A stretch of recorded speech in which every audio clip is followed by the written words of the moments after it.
ಈಗ ನಡೆಯುತ್ತಿರುವ ಭಾರತೀಯ ಪ್ರಜಾಪ್ರಭುತ್ವದ ಕೊಲೆ, ನಾವು ಎಚ್ಚೆತ್ತು ಇದನ್ನು ತಡೆಯೋಣ. ಕಿರು ಪುಸ್ತಕದ ಓದು, ತಾರೀಕು 21 ಏಪ್ರಿಲ್ 2026. ಭಾಗ 1, ಮುನ್ನುಡಿ. ನಮಸ್ಕಾರ, ನಾನು ಡಾಕ್ಟರ್ ರಮೇಶ್ ಬೆಲ್ಲಂಕೊಂಡ. ಈಗ ನಾವೊಂದು ಬಹಳ ಅತ್ಯಂತ ಗಂಭೀರ ವಿಷಯದ ಬಗ್ಗೆ ನಾನು ಮಾತಾಡಬೇಕು. ಆ ವಿಷಯದ ಬಗ್ಗೆ ಆ್ಯಕ್ಚುಲಿ ನಾನೊಂದು ಬುಕ್ಲೆಟ್ ಬರೆದಿದ್ದೀನಿ. ಓಕೆ, ಈಗ ನಡೆಯುತ್ತಿರುವ ಭಾರತೀಯ ಪ್ರಜಾಪ್ರಭುತ್ವದ ಕೊಲೆ, ನಾವು ಎಚ್ಚೆತ್ತು ಇದನ್ನು ತಡೆಯೋಣ. ಇಲ್ಲಿದೆ ಬುಕ್ಲೆಟ್. ಇದು ಬಂದು 15 ಪೇಜು ಆ್ಯಕ್ಚುಯಲ್ ಕಂಟೆಂಟ್ ಇದೆ. 17 ಪೇಜ್ ಇದೆ ಒಟ್ಟು ಕಂಟೆಂಟು. ಓಕೆ, ಇದು ನಮ್ಮ ದೇಶ ಬ್ರಿಟಿಷರು ಹೋದ್ಮೇಲೆ, ಬ್ರಿಟಿಷರಿಂದ ಸ್ವಾತಂತ್ರ್ಯ ಪಡೆದ ಮೇಲೆ ನಾವು ಎದುರಿಸ್ತಾ ಇರೋ ಅತ್ಯಂತ ಗಂಭೀರ ವಿಷಯ ಇದು. 100ಕ್ಕೆ 99 ಜನಕ್ಕೆ ಇದ್ರ ಬಗ್ಗೆ, ಇದ್ರ ಗಾಂಭೀರ್ಯತೆ ಬಗ್ಗೆ ಅರ್ಥ ಆಗಿಲ್ಲ. ಇತ್ತೀಚೆಗೆ SIR ಅಂತ ಕೇಳಿ ಬರ್ತಾ ಇದೆ. SIR ಸುಮಾರು ಜನ ಕೇಳಿದ್ದಾರೆ, ಎಲ್ಲರೂ ಕೇಳಿಲ್ಲ. ಬಹಳ ಗೊಂದಲಗಳಿದೆ ಅದರಲ್ಲಿ. ಅದೇನೋ ಸಮಸ್ಯೆ ಇದೆ ಅಂತ ಗೊತ್ತು, ಆದರೆ ಎಲ್ಲ ಚೆನ್ನಾಗಿದೆ ಅಂತ ನಾವು ಪ್ರಚಾರ ಮಾಡಿಕೊಂಡು ಈ ನಮ್ಮ ಚುನಾವಣಾ ಆಯೋಗ ಆಗಲಿ, BJP ಪಕ್ಷ ಆಗಲಿ, ಕೆಲವ್ರು ಮಾಡ್ತಾ ಇದ್ದಾರೆ ಎಲ್ಲ ಚೆನ್ನಾಗಿದೆ ಅಂಥೇಳಿ. ಆದರೆ ಅದು ನಮ್ಮ ಪ್ರಜಾಪ್ರಭುತ್ವ, ಭಾರತೀಯ ಪ್ರಜಾಪ್ರಭುತ್ವ ಲಿಟ್ರಲಿ ಅದರ ಪ್ರಾಣ ಪೂರ್ತಿ ಕಳ್ಕೊಳ್ಳೋ ಅಂಚಿನಲ್ಲಿದೆ. ನಾನೊಂದು ಡಾಕ್ಟ್ರು. ನಾನು ತುಂಬ ICU ಪೇಷಂಟ್ಸ್ ನೋಡಿದ್ದೀನಿ. ನಾನು ಡಾಕ್ಟ್ರ್ ಪ್ರಾಕ್ಟೀಸ್ ಮಾಡ್ತಾ ಇದ್ದಾಗ ತುಂಬ ICU ಪೇಷಂಟ್ಸನ್ನು ಮ್ಯಾನೇಜ್ ಮಾಡಿದ್ದೀನಿ. ಒಂದು ಡಾಕ್ಟರ್ ದೃಷ್ಟಿಯಿಂದ ಹೇಳೋದಾದರೆ, ಈ SIR ಬಗ್ಗೆ ಜನ ಏನು ಸಾಮಾನ್ಯ ಮಾತಾಡ್ತಾ ಇದ್ದಾರೆ, ಅದು ಅವ್ರು ಭಾಳ ಜನಕ್ಕೆ ಇದರ ಗಾಂಭೀರ್ಯತೆ ಅರ್ಥ ಆಗಿಲ್ಲ. ನಮ್ಮ ಪ್ರಜಾಪ್ರಭುತ್ವಕ್ಕೆ ಏನಾಗಿದೆ ಅಂತ ಅರ್ಥ ಆಗಿಲ್ಲ. ಸೊ ಈ ಬುಕ್ಲೆಟಲ್ಲಿರೋ ಕಂಟೆಂಟ್ಸ್ನ, ಇದರಲ್ಲಿರೋ ಮಾಹಿತಿನ ನಾನು ಎಲ್ಲರಿಗೂ ಸಾರ್ವಜನಿಕರಿಗೆ ತಲುಪಿಸ್ಬೇಕು. ತುಂಬ ಮುಖ್ಯ. ಯಾಕೆಂದರೆ ಈ ಸಮಸ್ಯೆ ಏನು ಅಂತ ಅರ್ಥ ಮಾಡ್ಕೊಳ್ದೆ ಹೋದರೆ ಇದಕ್ಕೆ ಪರಿಹಾರ ಏನಿರಬೇಕು, ಏನು ಸಾಧ್ಯ, ಅದನ್ನು ನಾವು ಅರ್ಥ ಮಾಡ್ಕೊಳ್ದೆ ಹೋದರೆ, ಏನು ಮಾಡಲೇಬೇಕು ನಾವು ಅಂತ ಅರ್ಥ ಮಾಡ್ಕೊಳ್ದೆ ಹೋದರೆ ನಾವು ಈ ನಮ್ಮ ಪ್ರಜಾಪ್ರಭುತ್ವದ ಕೊಲೆಯನ್ನು ತಡೆಯೋದಕ್ಕೆ ಆಗೋದಿಲ್ಲ. ನಮ್ಮ ದೇಶದ ಪ್ರಜಾಪ್ರಭುತ್ವದ ಅಳಿವು ಉಳಿವಿನ ಸವಾಲು, ಅಳಿವು ಉಳಿವಿನ ಸಮಸ್ಯೆ ಈಗ. ಸೊ ನಾನೇನು ಮಾಡ್ತೀನಿ, ಇದನ್ನು ಸ್ವಲ್ಪ ಭಾಳ ಲೆಂತಿಯಾಗಿರೋದ್ರಿಂದ, ಇದು ಉದ್ದ ಜಾಸ್ತಿ ಇರೋದ್ರಿಂದ ನಾನು ಸ್ವಲ್ಪ ಓದಿ ಅದ್ರ ಬಗ್ಗೆ ವಿವರಣೆ ಕೊಡ್ತೀನಿ, ಎಕ್ಸ್ಪ್ಲನೇಷನ್ ಕೊಡ್ತೀನಿ. ಹೇಗೆ ನೀವು ಪ್ರಾಯಶಃ ನೀವು ಸ್ಕೂಲು ಕಾಲೇಜುಗಳಲ್ಲಿ ಕೆಲವು ಟೀಚರ್ಸು ಹೇಳ್ಕೊಡ್ತಾರಲ್ಲ, ಅವ್ರು ನೋಟ್ಸು ತಂದಿರ್ತಾರೆ, ಅದ್ರ ಓದ್ತಾರೆ, ಆಮೇಲೆ ಅದ್ರ ಬಗ್ಗೆ ಮಾತಾಡ್ತಾರೆ. ಒಟ್ಟಿನಲ್ಲಿ ಜನರಿಗೆ ಪರಿಚಯ ಮಾಡಿಸೋದಕ್ಕೆ, ಅರ್ಥ ಮಾಡಿಸೋದಕ್ಕೆ ನನ್ನ ಕೈಲಿ ಏನು ಸಾಧ್ಯ ಆಗುತ್ತೆ ಅದು ಮಾಡ್ತೀನಿ. ಓಕೆ, ಫಸ್ಟ್ ಆಫ್ ಆಲ್ ನನ್ನ ಹೆಸರು ಡಾಕ್ಟರ್ ರಮೇಶ್ ಬೆಲ್ಲಂಕೊಂಡ ಅಂತ ಹೇಳಿ, ಕನ್ನಡ ಭಾರತೀಯರು ಸಂಘಟನೆಯ ಸಂಚಾಲಕ. ಅದು ಕನ್ನಡ ಭಾರತೀಯರು ಪೂರ್ತಿ ಬಂದು ಎಲ್ಲ ಭಾರತೀಯರಿಗೂ ನ್ಯಾಯಕ್ಕಾಗಿ ಕನ್ನಡ ಭಾರತೀಯರು ಅಂಥೇಳಿ. ಇಂಗ್ಲೀಷಲ್ಲಿ ಅದನ್ನೇ Kannada Indians for justice for all Indians ಅಂತ ಹೇಳಿ. ನನ್ನ ಜೀವನ ಪೂರ್ತಿ ನನಗೆ ಆ್ಯಕ್ಚುಲಿ ದೇವರು ತುಂಬ ಚೆನ್ನಾಗಿ ಕೊಟ್ಟಿದ್ದಾರೆ. ಈಗಲೂ ಕೂಡ ನನಗೆ ಊಟ ತಿಂಡಿಗೆ ಏನು ಸಮಸ್ಯೆ ಇಲ್ಲ, ಇರೋದಕ್ಕೆ ಜಾಗಕ್ಕೆ ಸಮಸ್ಯೆ ಇಲ್ಲ, ನನಗೆ ಒಳ್ಳೆಯ ವಿದ್ಯಾಭ್ಯಾಸ ಸಿಕ್ತು.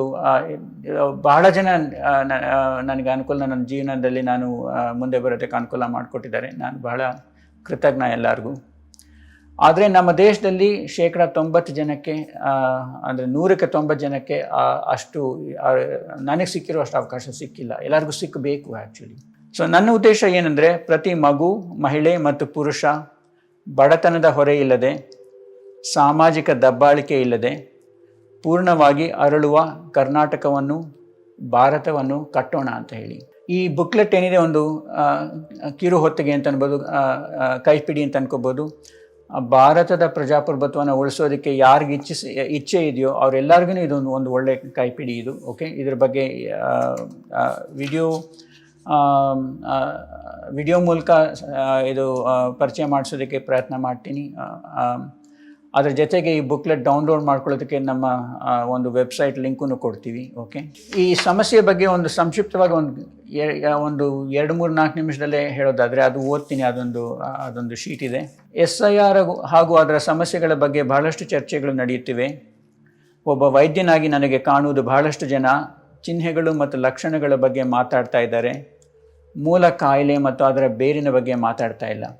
ಇದು ಡಾಕ್ಟರ್ ಭಾಷೆಯಲ್ಲಿ, ಇಂಗ್ಲೀಷಲ್ಲಿ ಸೈನ್ಸ್ ಆ್ಯಂಡ್ ಸಿಂಪ್ಟಮ್ಸ್ ಅಂತಾರೆ. ಉದಾಹರಣೆಗೆ ಪೇಷಂಟ್ ಬಂದು ನನಗೆ ಜ್ವರ ಬಂದಿತ್ತು, ನನಗೆ ಸುಸ್ತಾಗ್ತಾ ಇರ್ತದೆ, ಅದು ಅವ್ರು ಹೇಳೋದು, ಪೇಷಂಟ್ ಹೇಳೋದೆಲ್ಲ ಸಿಂಪ್ಟಮ್ಸ್ ಅವು. ಡಾಕ್ಟ್ರು ಅದನ್ನ ಟೆಂಪ್ರೇಚರ್ ತೊಗೊಂಡು ಓಕೆ ಜ್ವರ ಬಂದಿದೆ ಅಂತ ಹೇಳಿದ್ರೆ ಅದು ಸೈನ್ ಅಂತ ಹೇಳಿ. ಎಲ್ಲಾದರೂ ಮುಟ್ಟಿದ್ರೆ ನೋವಾಗ್ತಾ ಇದೆ ಅಂತಂದರೆ, ಅವ್ರು ನಡೆಯೋಕ್ಕಾಗ್ತಾ ಇಲ್ಲ, ಸರಿ ನಡೆಯೋದ್ರಲ್ಲಿ ದೋಷ ಇದೆ ಅಂತಂದರೆ ಉದಾಹರಣೆಗೆ ಅದು ದ್ಯಾಟ್ಸ್ ಅ ಸೈನ್. ಓಕೆ, ಈಗ SIR ಬಗ್ಗೆ ಭಾಳ ಜನ ಮಾತಾಡ್ತಾ ಇರೋರು ಆ ಸೈನ್ಸ್ ಆ್ಯಂಡ್ ಸಿಂಪ್ಟಮ್ಸ್ ಬಗ್ಗೆ, ಅಂದರೆ ಅದರ ಲಕ್ಷಣಗಳು ಮತ್ತು ಚಿಹ್ನೆಗಳ ಬಗ್ಗೆ ಮಾತಾಡ್ತಾ ಇದ್ದಾರೆ, ಮೂಲ ಕಾಯಿಲೆ ಬಗ್ಗೆ ಮಾತಾಡ್ತಾ ಇಲ್ಲ. ನಮಗೆ ನಿಜವಾದ ಪರಿಹಾರ ಬೇಕಾದರೆ ಮೂಲ ಕಾಯಿಲೆ ಅರ್ಥ ಮಾಡ್ಕೋಬೇಕು. ಆ ಮೂಲ ಕಾಯಿಲೆಯನ್ನು ಸರಿಪಡಿಸಿದ್ರೆ ಮಾತ್ರ ನಮಗೆ ಪರಿಹಾರ. ಉದಾಹರಣೆಗೆ ಒಂದು ಟೈಫಾಯ್ಡ್ ಇನ್ಫೆಕ್ಷನ್ ಆಗಿದೆ ಅಂತ ಅಂದ್ಕೊಳ್ಳಿ, ಜ್ವರ ಬರುತ್ತೆ, ಬೇದಿ ಆಗ್ಬೋದು, ಹೊಟ್ಟೆ ನೋವು ಇರ್ಬೋದು, ಇನ್ನು ತರ್ತರಾವರಿ ಚಿಹ್ನೆಗಳು ಲಕ್ಷಣಗಳಿರುತ್ತೆ.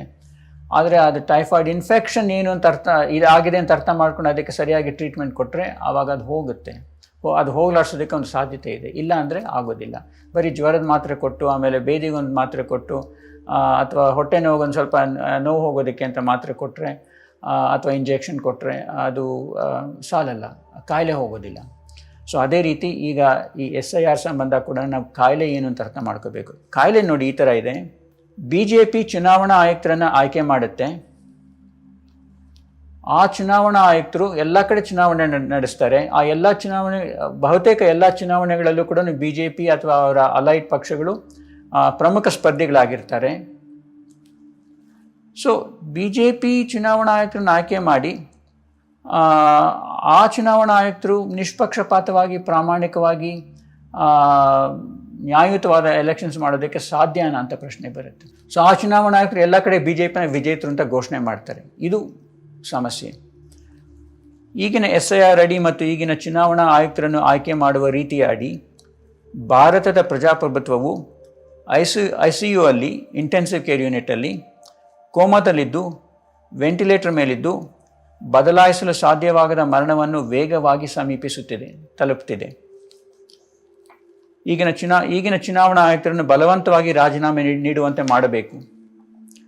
ಚುನಾವಣಾ ಆಯುಕ್ತರನ್ನು ಆಯ್ಕೆ ಮಾಡುವ ಈಗಿನ ಪ್ರಕ್ರಿಯೆಯ ವಿರುದ್ಧ ಜನರು ಶಾಂತಿಯುತ, ಅಹಿಂಸಾತ್ಮಕ, ಅಸಹಕಾರ ಬಂಡಾಯವನ್ನು ಘೋಷಿಸಬೇಕು ಮತ್ತು ಜಾರಿಗೊಳಿಸಬೇಕು.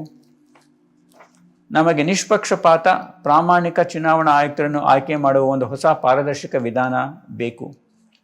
ಹಾಗೆ ಮಾತ್ರ ತೀವ್ರ ರೋಗಕ್ಕೆ ಒಳಪಟ್ಟಿರುವ ಭಾರತದ ಪ್ರಜಾಪ್ರಭುತ್ವ ಎಂಬ ರೋಗಿಯ ಚೇತರಿಕೆಗೆ ದಾರಿಯಾಗುತ್ತೆ. ಇದು ಬೇಕಾಗಿರೋದು ನಮಗೆ. ನಮ್ಮೆಲ್ಲರಿಗೂ ಶುಭವಾಗಲಿ. ನಮಗೆ ಅದರ ಅವಶ್ಯಕತೆ ತುಂಬ ಇದೆ. ಈ ವಿಷಯದ ಬಗ್ಗೆ ಸಂಪೂರ್ಣ ಮಾಹಿತಿಗಾಗಿ 17 ಪೇಜ್ PDF ಬುಕ್ಲೆಟ್ ಡೌನ್ಲೋಡ್ ಮಾಡ್ಕೋಬೋದು ಫ್ರೀಯಾಗಿ. canadaindians.com/SIR ಅಥವಾ ಡೆಮಾಕ್ರಸಿ ಇನ್ ಡೇಂಜರ್ -English ಅಥವಾ ಕನ್ನಡ